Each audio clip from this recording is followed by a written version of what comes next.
look of it, it looks like any other crossroad in a busy city like Dhaka. But this is where the roads ended for Sheikh Hasina. Shahbag is the area where the students' protest began from. Just a stone's throw away from here is the Dhaka University. You can see still semblance of that protest which changed the landscape and history of Bangladesh. We won. But the point is that when the country has gone back to normalcy, if you scratch it, you're going to see that undercurrent of tension. There is a political uncertainty. There are niggling questions on whether the students will keep on throwing this pressure on any government which is formed here. Are the students going to be looked upon as a misguided missile? And will there be ever a real democracy here? Over the next half hour, that's exactly what we're going to try and decipher for you.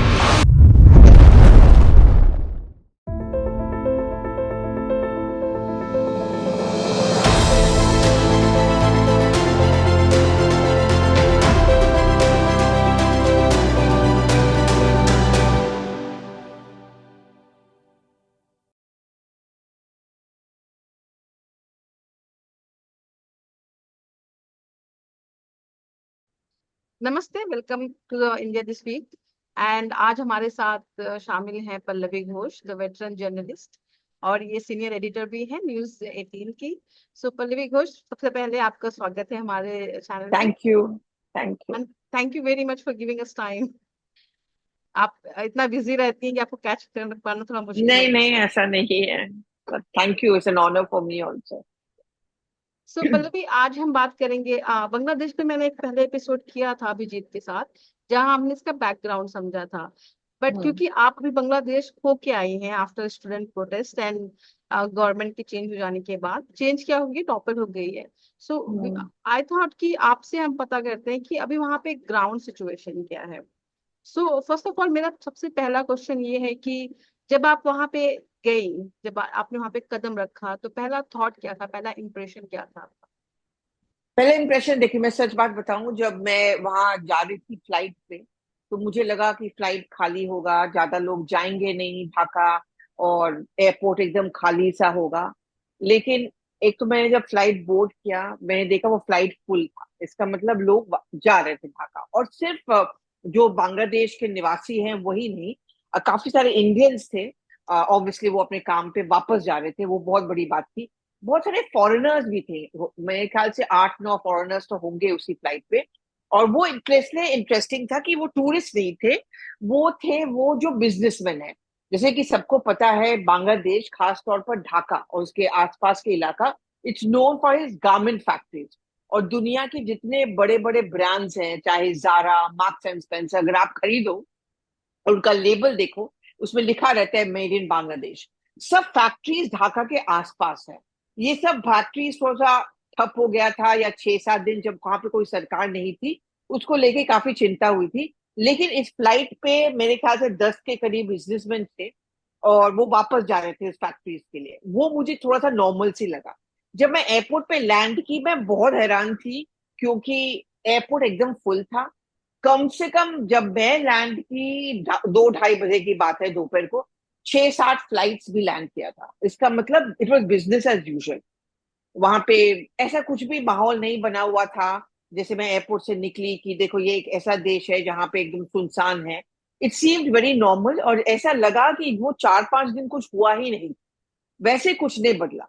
लेकिन जैसे मैं hotel की तरफ जाने लगी, और खासतौर पर मुझे याद है, मैं अपने होटल बस पहुंचने वाली थी, वहां पे एक बहुत बड़ा जुलूस था, वहां पे प्रोटेस्टर्स थे, और वो थे बांग्लादेश नेशनलिस्ट पार्टी के, बट लेकिन खासतौर पर वो स्टूडेंट्स थे।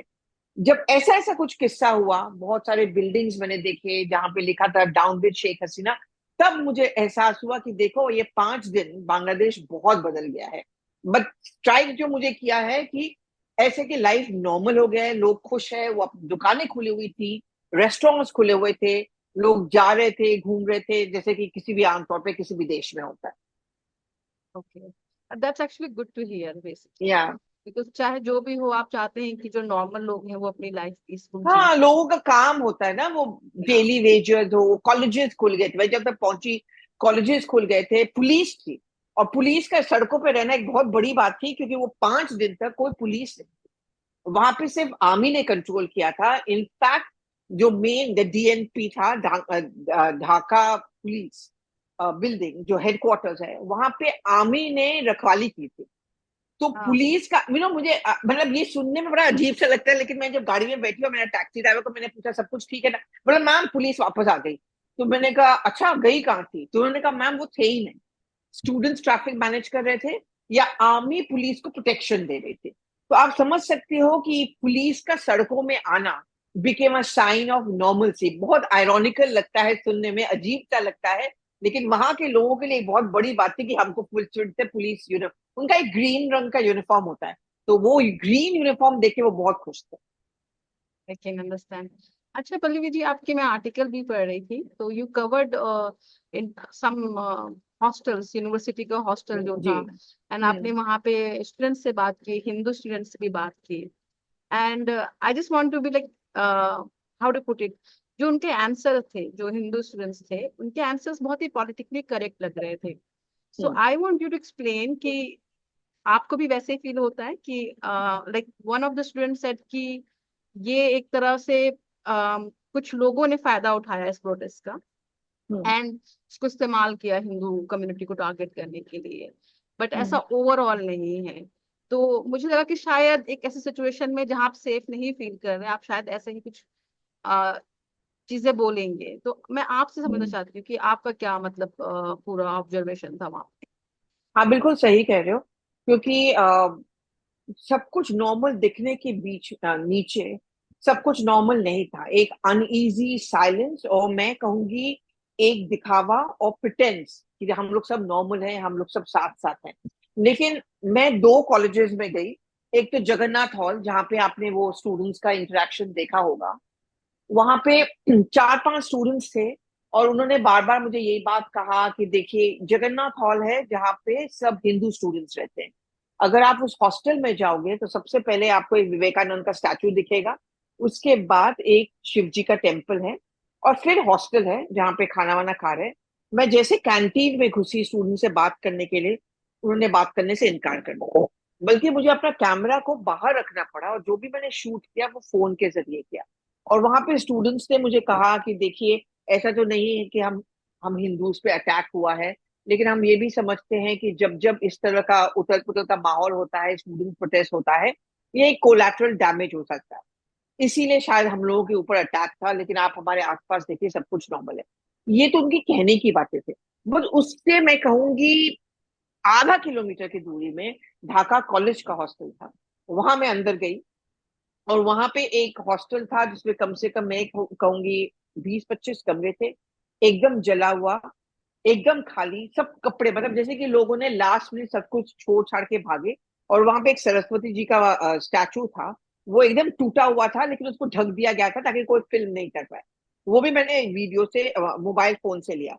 तो मैं ये कह रही हूँ कि नॉर्मलसी के नीचे एक अबनॉर्मल का सिचुएशन था, और आप एकदम सही कह रही है।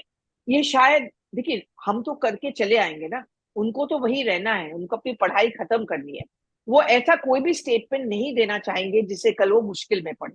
दूसरी बात यह है कि मैं ये नहीं कहूंगी सिर्फ हिंदूज को हिंदू समझ के टारगेट किया ज्यादातर। ढाका को आप छोड़िए, अगर आप इंटीरियर बांग्लादेश जाएं, जहां मैं जाना चाहती थी लेकिन मैं नहीं जा पाई क्योंकि मेरे पास टाइम नहीं था, और फिर लोगों ने मुझे बोला अभी जाना मत, क्योंकि ढाका तो फिर भी कैपिटल है। खुलना, चिटागोंग, इन सब एरियाज में मंदिर को तोड़ा गया है, और बहुत सारी जगह पे जानबूझ के तोड़ा गया है। दूसरी बात यह है कि एक धारणा है कि जो हिंदूज हैं बांग्लादेश के अराउंड 2 करोड़ के, वो ज्यादातर अवामी लीग के सपोर्टर्स हैं। जो गुस्सा अवामी लीग के प्रति है, शेख हसीना के प्रति है, वो कहीं ना कहीं हिंदूज पे निकल के आया है। तो ऐसा भी नहीं है कि इट्स टोटली हिंदूज वर्सेस मुसलमान, वो भी है, बट उसके अलावा एक ये परसेप्शन कि ये Hindus are pro Sheikh Hasina और Indians are pro Sheikh Hasina, तो वो गुस्सा कहीं नजर आया। बट वहां पे अब कोई खुल के बोलने के लिए तैयार नहीं है। एक समय था जब लोग शायद बोलना चाहते थे, लेकिन बहुत जगह पे मैंने कोशिश की, people were not wanting to talk. कुछ स्टूडेंट्स बात करने के लिए तैयार थे, कुछ स्टूडेंट्स बोल रहे कि हमारा चेहरा मत दिखाओ। इस तरह का माहौल था, क्योंकि उनको मतलब रहना है ना वहां पे। और थोड़ा डर भी है, अभी लोग बिल्कुल कॉशियस बिल्कुल है है। बेसिकली। बिल्कुल आप सही कह रहे हो। पल्लवी जी, एक इंडिया से हमेशा बांग्लादेश ने काफी अच्छा रिलेशनशिप मेंटेन करने की कोशिश की है। मुझे याद है कि मैं यूके पार्लियामेंट में गई थी और वहां पे जो बांग्लादेश की जो एम्बेसडर थी, उनका भी स्पीच मुझे मैंने सुना, काफी अच्छा लगा मुझे। आई वाज लाइक ठीक है, मोस्टली हम सुनते हैं कि हमारे नेबरिंग कंट्री से हमारे उतने अच्छे रिलेशनशिप नहीं रह पा रहे। सो इट वाज वेरी हम्म।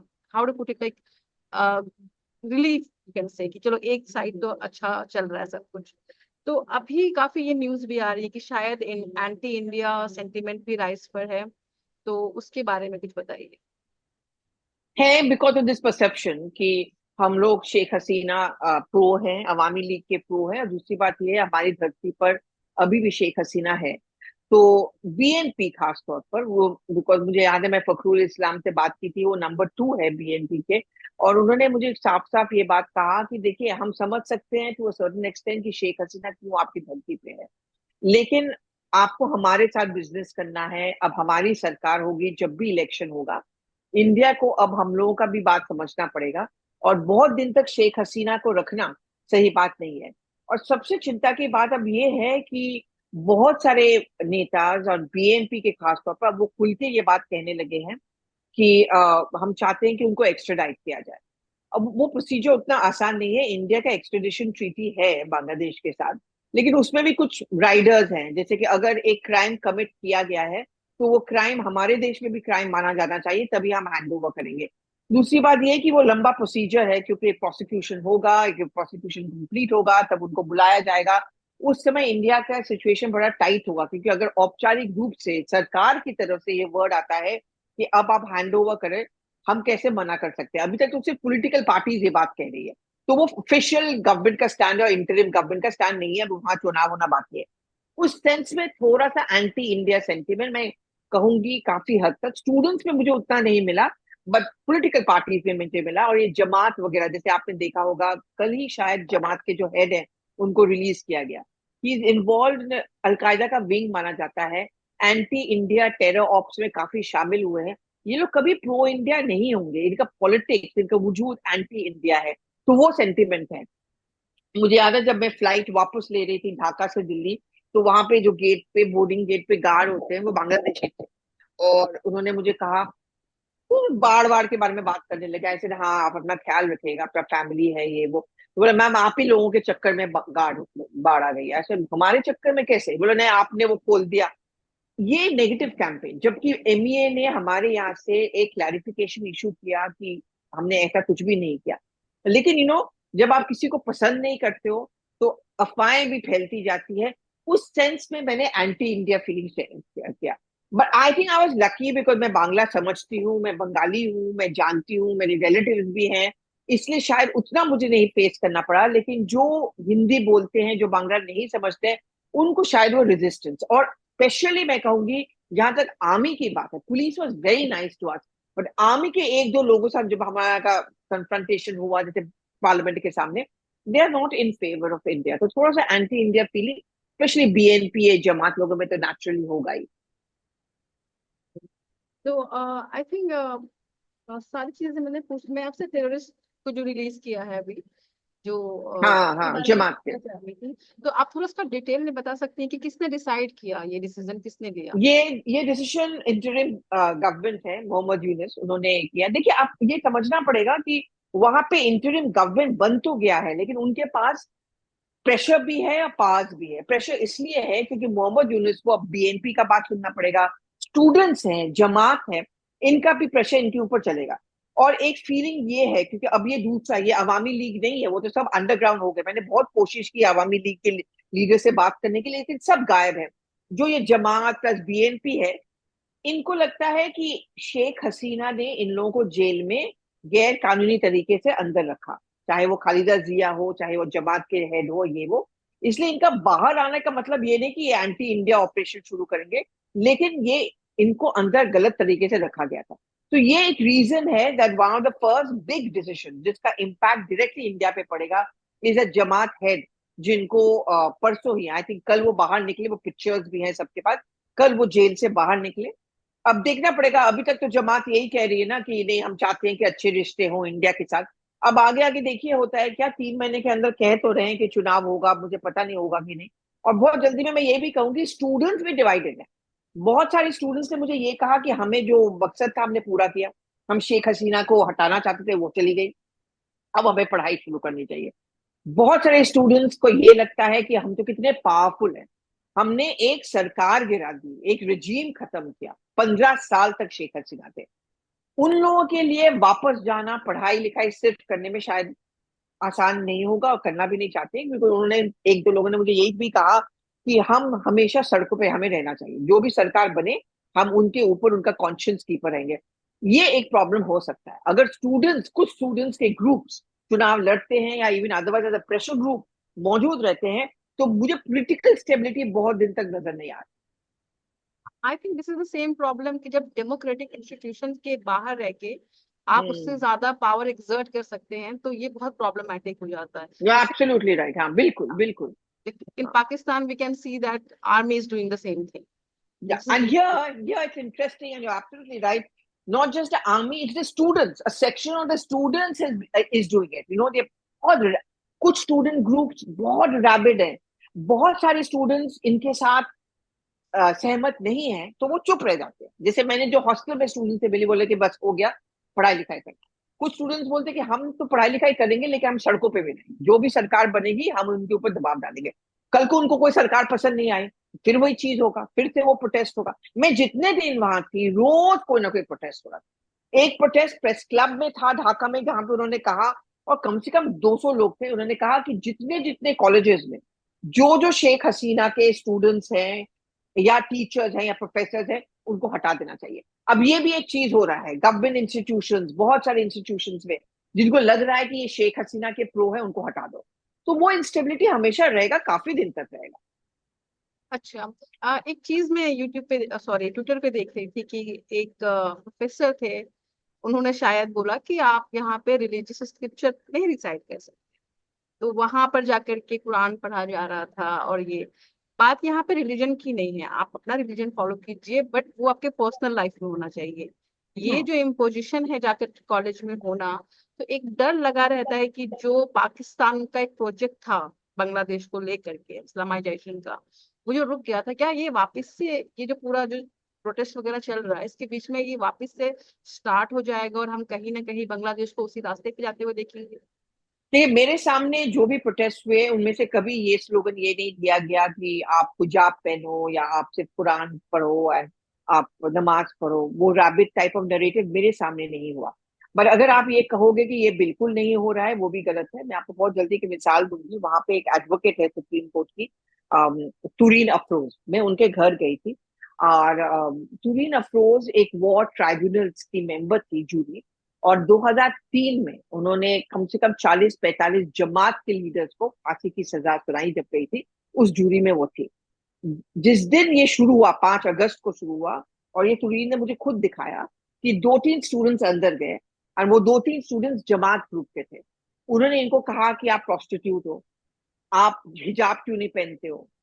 तो उन्होंने बाल कटवा दिए इसके, उनके सामने कैंची पड़ी थी टेबल पे, उठा के उन्होंने बाल काटे, तो बोला कि अब आप हिजाब पहनो। तो वो हिजाब पहनने लगी है।